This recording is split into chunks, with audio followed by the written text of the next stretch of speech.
Tal vez el gran descubrimiento de la historia de la medicina fue el de la penicilina, una sustancia que fue llamada el auténtico milagro después de su descubrimiento. Por fin se había descubierto una droga que podía curar a la gente de la mayoría de las infecciones. Y aunque muchas bacterias patógenas se hicieron resistentes a la penicilina, se hallaron nuevos tipos de antibióticos para combatir las enfermedades. Sin embargo, debido al abuso y el exceso de consumo de penicilina, muchas bacterias patógenas burlaron a la droga milagrosa. Las bacterias resistentes ganaban terreno, mientras el desarrollo de nuevos medicamentos estaba prácticamente paralizado.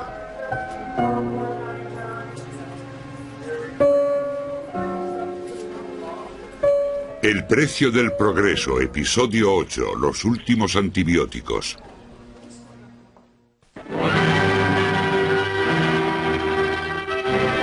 Allied casualties in Normandy received the most expert medical care science can provide. Two modern treatments, penicillin and blood transfusion, have cheated death in thousands of cases. Gangrene, from which millions have perished in past wars, has been conquered by the miracle of penicillin. Thousands of men, thanks to penicillin, will come home to their thankful families. A whole world of peace to come will reap the benefits of this great wartime medical discovery. Science has won another victory over death. A lo largo de la historia de la humanidad, los gérmenes infecciosos han causado la muerte y la destrucción. Durante siglos, enfermedades mortales como la tuberculosis y la gangrena han causado la muerte de muchas personas en todo el mundo, en el campo, ciudades y campos de batalla. Si retrocedemos a mediados del siglo XIX, morían muchos más soldados a causa de las infecciones que directamente por el impacto de los cañones. Pero ya durante la Primera Guerra Mundial las cosas estaban cambiando. El proceso de tratar a los soldados enfermos estaba cambiando, pero aún no se podían curar las infecciones. Se podían prevenir vendando a los soldados con rapidez, pero a menudo sufrían gangrena y muchos soldados morían a causa de las infecciones. Hasta comienzos del siglo XX, el riesgo de infección hacía muy difícil el tratamiento de muchas enfermedades. Había importantes problemas a causa de las infecciones, porque limitaban gran parte de lo que podía hacer la medicina. Por ejemplo, las infecciones importantes que sufrían los niños y los recién nacidos, heridas infectadas a causa, por ejemplo, de un accidente de automóvil. Siempre había una gran preocupación de que pudiese surgir una infección. Por eso, normalmente, preferían amputar una pierna a correr el riesgo de que una infección provocara la muerte. La investigación de un medicamento que pudiese curar enfermedades como la sífilis, la gonorrea y la neumonía se remonta a los principios de la civilización, pero no fue hasta finales del siglo XIX cuando se descubrió cómo se extienden las enfermedades infecciosas. Supuso un punto y aparte el descubrimiento de esos pequeños microbios que causan las enfermedades. Y el pensamiento era si podríamos encontrar lo que por aquel entonces Paul Ehrlich llamaba balas mágicas, que introducidas en el organismo eliminaban a unos invasores llamados bacterias. Entonces podríamos curar a los pacientes sin causarles perjuicios. A comienzos del siglo XX, un médico alemán, Paul Ehrlich, desarrolló una sustancia parecida al arsénico para tratar a pacientes con sífilis. Sin embargo, este producto químico era tóxico y tenía graves efectos secundarios. Después, en 1928, un médico escocés, Alexander Fleming, descubrió por casualidad una medicina completamente nueva.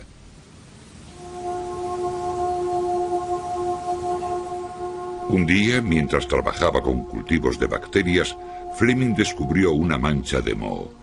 No era extraño que los cultivos estuviesen polucionados de hongos, pero lo extraño era que las bacterias de alrededor de esa mancha habían desaparecido. Fleming descubrió que este hongo llamado penicilina evitaba el desarrollo de bacterias peligrosas como el estafilococo y el anthrax. Los experimentos con conejos mostraron que la penicilina era aparentemente inocua, pero Fleming no podía demostrar que esta sustancia tuviese efectos curativos en las personas. Esto se demostró 13 años después, y la penicilina comenzó a producirse en grandes cantidades en los Estados Unidos. Through mass production methods, America is continually increasing its output of penicillin, the new drug that effects almost miraculous cures. The liquid medium in these bottles will grow the mold that forms penicillin. All penicillin produced is used by the Allied fighting forces. The liquid now charged with penicillin is poured from the bottles. Turned into a powder, it is ready for use.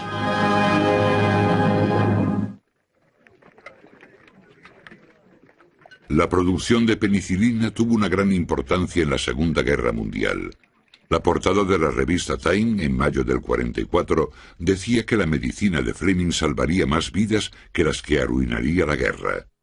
Se utilizaba para salvar las vidas de los soldados que sufrían septicemia, pero también curaba otros tipos de enfermedades que padecían los soldados.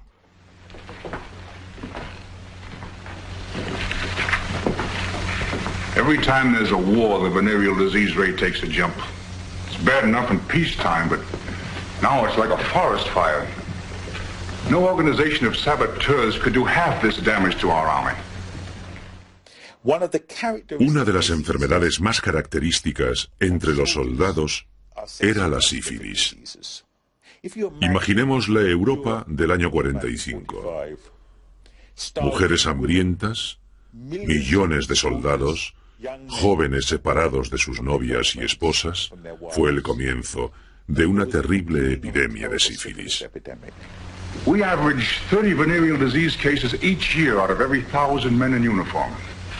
That means 300,000 men put out of action each year in a 10 million men army. Think of that, 300,000 casualties without even a battle.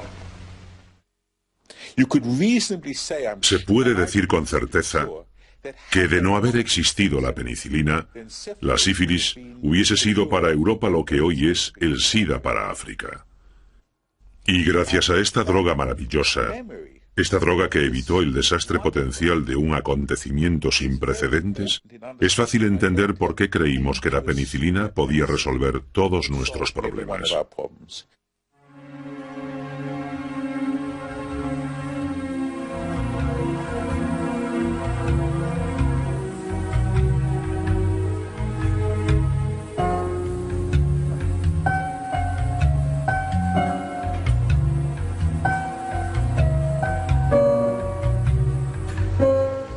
En la posguerra se descubrieron una gran cantidad de antibióticos nuevos que podían curar muchas enfermedades. La estreptomicina, por ejemplo, cura la tuberculosis. La tetraciclina se emplea en el tratamiento de la neumonía. En menos de 30 años, la tasa de mortalidad entre pacientes jóvenes descendió un 10%.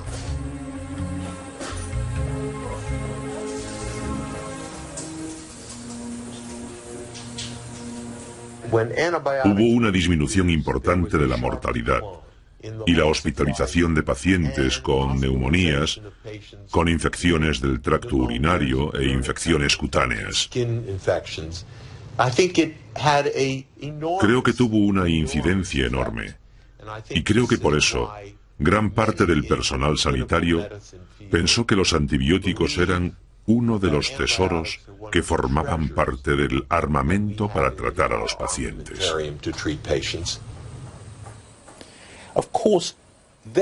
Por supuesto, no se utilizaban solo para las enfermedades graves, también para gente que sufría esas enfermedades molestas que tenemos todos los días.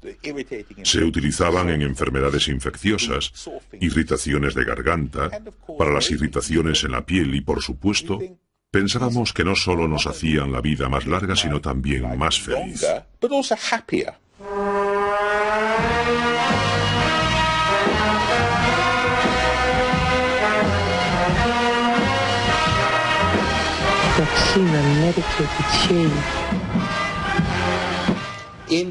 De hecho, se aplicaba penicilina a las cremas faciales.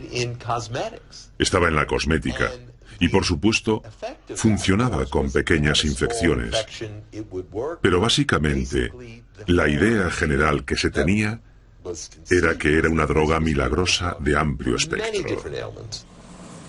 A finales de los años 40 se desarrollaron nuevas aplicaciones de los antibióticos que tenían gran influencia en la producción de cerdos, pollos y otros animales de granja.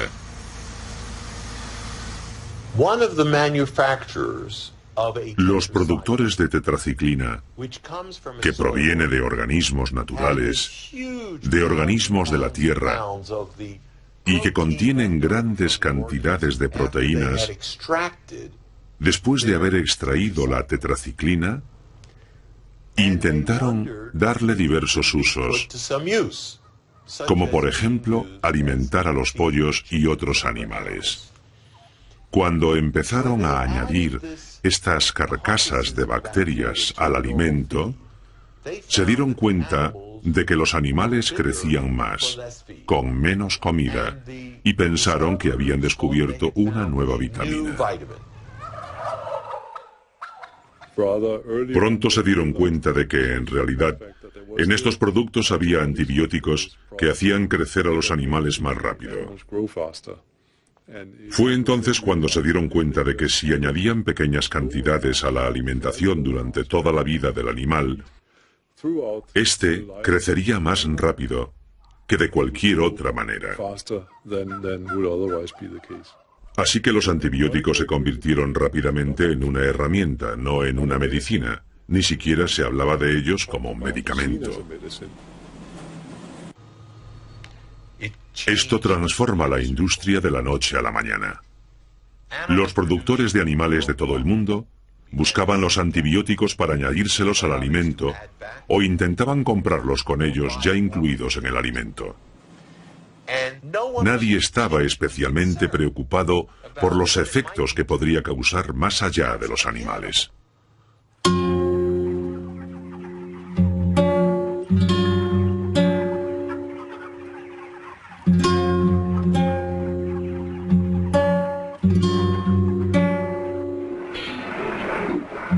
En los años 50 las ventas de antibióticos se convirtieron en un gran negocio.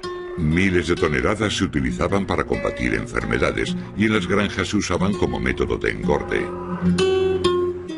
Sin embargo, el milagro de la droga tenía sus consecuencias.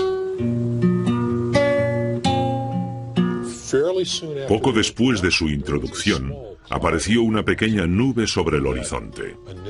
En aquellos tiempos, el estafilococo fue una de las bacterias, uno de los grupos de bacterias que preocupaba especialmente por su relación con las heridas graves y las infecciones, y comenzó a hacerse resistente a la penicilina. Las bacterias patógenas podían aparentemente hacerse resistentes a la penicilina.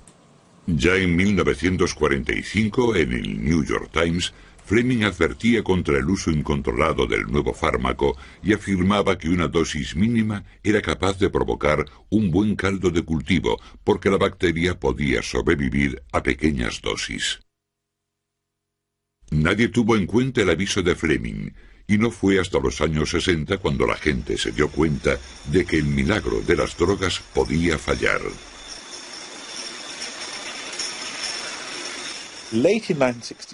En 1967 hubo un brote de E. coli entre los niños de un hospital del norte de Inglaterra, en Middlesbrough. Murieron 11 niños. Casi todos ellos muy débiles, que habían nacido prematuramente. Y aunque los profesionales de la medicina estaban preocupados, no era un hecho inusual o terrible, pero era preocupante, porque la E. coli, que había matado a estos niños, era resistente a los antibióticos. La prensa en 1967 se dio cuenta de que la gente no sabía que los niños estaban muriendo en los hospitales británicos a causa de esa bacteria.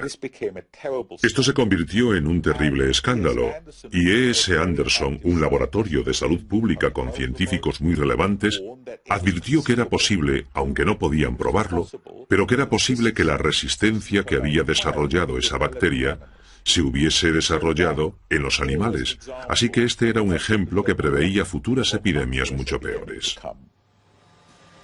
Debido a la preocupación de la gente, el Parlamento británico organizó un comité para investigar si el uso de antibióticos en las granjas podía provocar el aumento de la resistencia en las bacterias patógenas.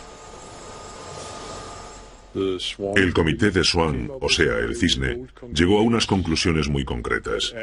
Decían que los animales eran una fuente de bacterias resistentes a las infecciones de los humanos y que el uso de los antibióticos en los animales producía bacterias resistentes en los animales. De hecho, probaron que había una relación entre el uso de los antibióticos en animales y las bacterias resistentes en los humanos. Por recomendación del comité de Swan, el cisne, hubo una serie de prohibiciones, primero en Inglaterra y después en otros países europeos. En agricultura se prohibieron 4 tipos de antibióticos diferentes que eran vitales para combatir enfermedades humanas. Pero el uso de otros tipos de antibióticos, como los del crecimiento del ganado, continuaron administrándose.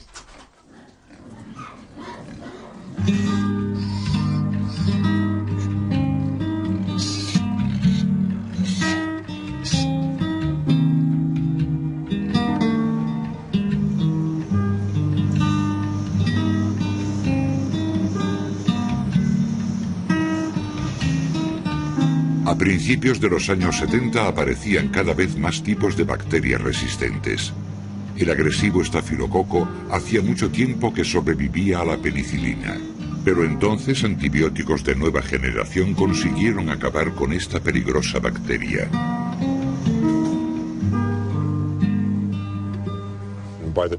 Cuando yo estaba haciendo las prácticas de medicina, a finales de los 60, principios de los 70, era de conocimiento general que no había que administrar nunca penicilina contra el estafilococo.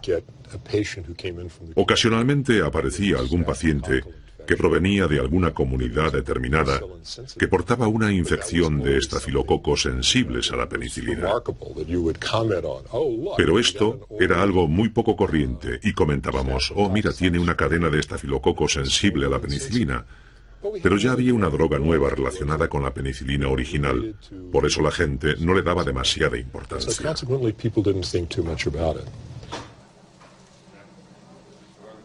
Pero había motivos de preocupación, porque a comienzos de los años 70 resurgieron enfermedades que ya habían sido casi erradicadas.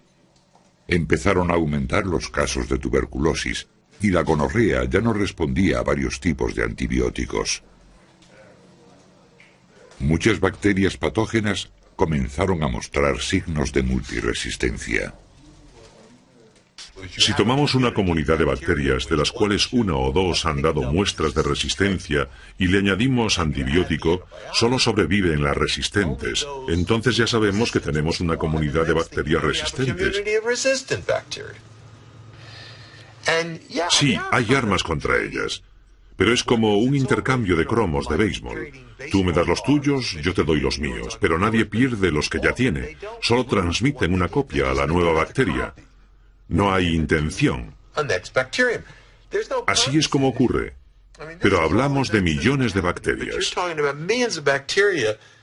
Es como estar sentado en un sitio muy alto en el espacio. Se ve todo muy junto.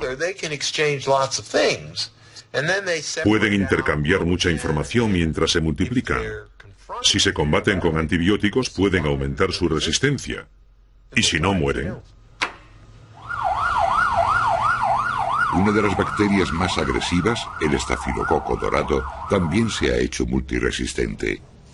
Durante varios años, el estafilococo dorado fue resistente a la penicilina, y ahora la bacteria no puede ser eliminada con la nueva penicilina, la meticiclina. La MRSA, o la superbacteria como se le llama, es temida en los hospitales porque puede aumentar las infecciones durante las cirugías y por tanto interrumpir el tratamiento de los pacientes.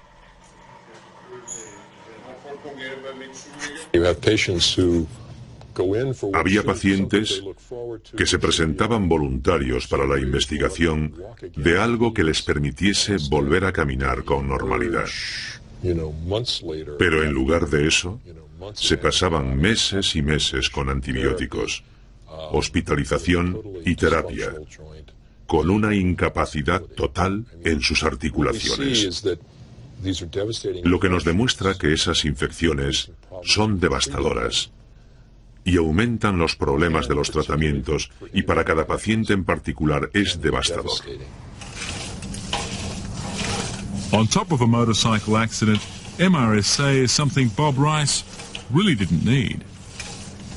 El germen ha causado infecciones en muchas otras zonas de estas localizaciones, lo que nosotros llamamos la zona del donante en cirugía plástica. También además en las zonas abiertas, que incluyen los accesos intravenosos, necesarios para que podamos aplicarle los fluidos y las drogas. También tiene infectada lo que llamamos la línea central, que está situada aquí, en una de las venas principales. Se han desarrollado infecciones en su torrente sanguíneo, por lo que necesita prolongar el tratamiento con antibióticos. Roger Putney was not so lucky. An abscess in one leg from a suspected spider bite changed his life for the worse. For 6 months, he was isolated and pumped full of antibiotics. But Roger Putney lost the fight.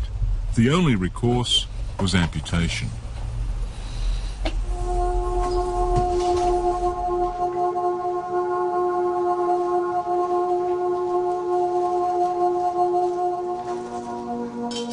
La bacteria MRSA se extendió rápidamente por el mundo, preocupando a las autoridades sanitarias, porque ahora había un número muy escaso de nuevos tipos de antibióticos que pudieran sustituir a los anteriores.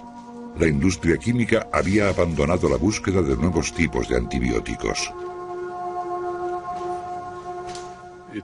Era un problema, porque ya habían investigado arduamente para encontrar algo, y las posibilidades de que pudiesen encontrar algo realmente efectivo eran escasas, igual que ya había sucedido antes. Incluso si encontraban una droga, el proceso de aprobación es muy lento y costoso, y existía el riesgo de que el producto no llegase finalmente al mercado. Por eso la industria miró en otra dirección, donde le era más fácil recibir beneficios. La temible multiresistente MRSA todavía podía ser combatida con un antibiótico, la vancomicina, uno de los últimos descubrimientos de la ciencia médica para combatir el avance de esa bacteria. Pero la vancomicina también se había hecho inútil en el tratamiento de otra bacteria menos agresiva, la bacteria llamada enterococo resistente a la vancomicina o VRE.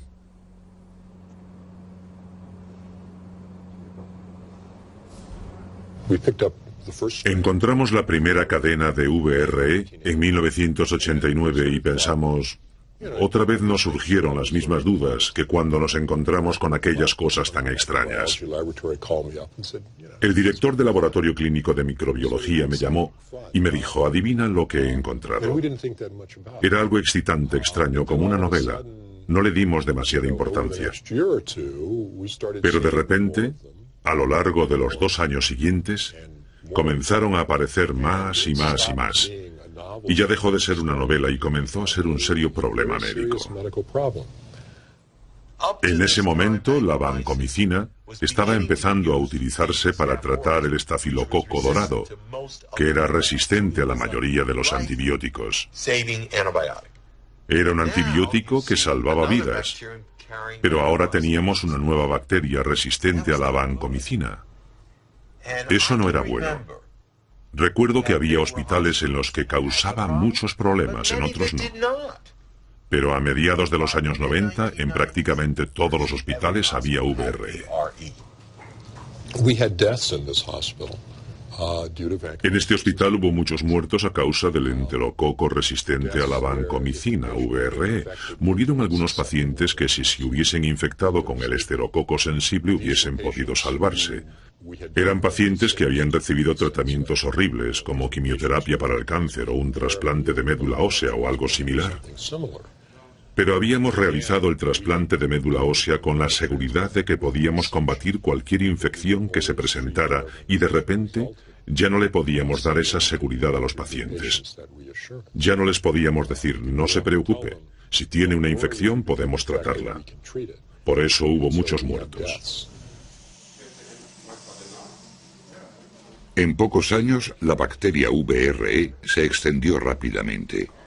Un estudio entre los hospitales norteamericanos en 1989 mostró que casi un 50% de las bacterias eran resistentes, una cifra que aumentaría 4 años más tarde en un alarmante 10%. Su expansión causó una gran preocupación, y mucho más cuando estudios daneses demostraron que se desarrollaba durante la producción de cerdos y pollos a causa del factor de engorde relacionado con la vancomicina. Las bacterias resistentes en los animales anulaban el efecto de esa droga vital para los humanos.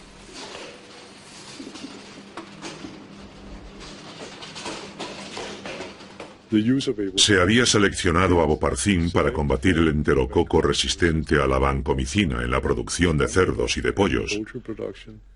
Y pudimos demostrar que los genes que eran resistentes a la bacteria eran los mismos en los animales que los que habíamos encontrado en los alimentos y en los humanos. También comprobamos que el VRE se podía transmitir de la comida a los animales y también a los humanos. Las investigaciones danesas dieron como resultado una prohibición en la Unión Europea. El avoparcin fue prohibido en 1996 y durante los 10 años siguientes los alimentos de engorde fueron prohibidos también en los Estados Unidos. Sin embargo, eso no frenó el desarrollo de las bacterias resistentes, que era un grave problema, especialmente en los hospitales. Las autoridades sanitarias norteamericanas calcularon que 1 de cada 20 pacientes se infectaba por bacterias patógenas mientras estaba en el hospital. Las bacterias resistentes aumentaron rápidamente en los países donde los antibióticos se consumían sin prescripción facultativa.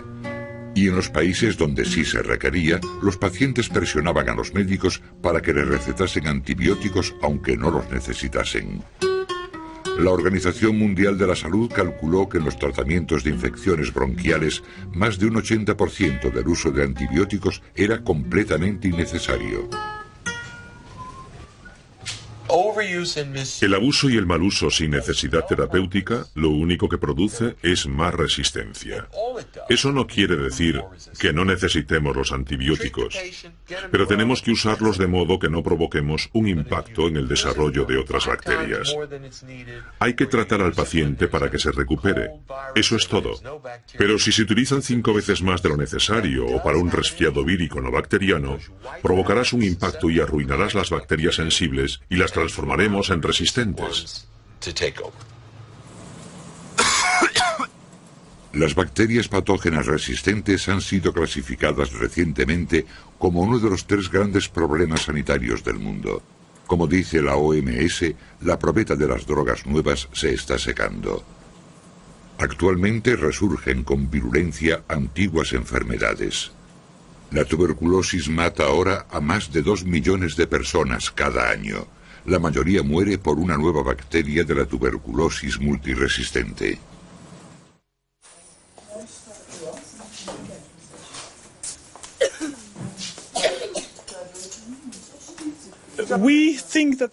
Calculamos que hay 500.000 de casos de tuberculosis resistentes a las drogas cada año en el mundo. Las zonas más difíciles son los países de la antigua Unión Soviética. El problema de la tuberculosis multiresistente se da en las prisiones. Los presos están desnutridos, son vulnerables, tienen el SIDA y son vulnerables a la tuberculosis. Las prisiones están saturadas. La gente tiene que vivir en zonas muy pequeñas y descansan en malas condiciones. Eso significa que si alguien tiene una tuberculosis multiresistente, se la transmitirá a los otros rápidamente. Las prisiones en estos países son la fuente de la epidemia de la tuberculosis multiresistente. La situación es realmente alarmante en la antigua Unión Soviética y también en otros lugares como China, donde la tasa es muy elevada. Pero tenemos que tener cuidado en todo el mundo porque la tuberculosis no tiene fronteras.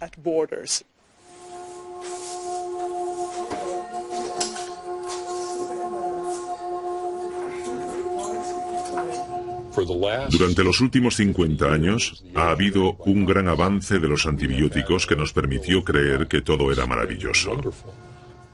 Lo que sucederá es que entraremos en lo que ya se ha llamado la era posantibióticos, en la que regresaremos a donde estábamos en los años 20 y 30, cuando las infecciones eran mortales.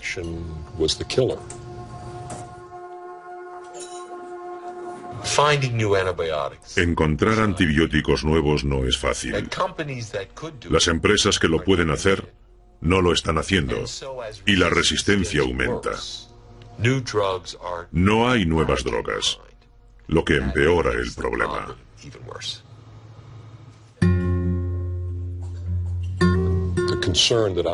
Lo que me preocupa es que mientras hoy le puedo decir a usted que lo tenemos controlado por los pelos, dentro de 5 años puedo estar diciéndole, ya no lo podemos controlar. De pronto encontramos microorganismos que ya no reaccionan a los antibióticos más modernos.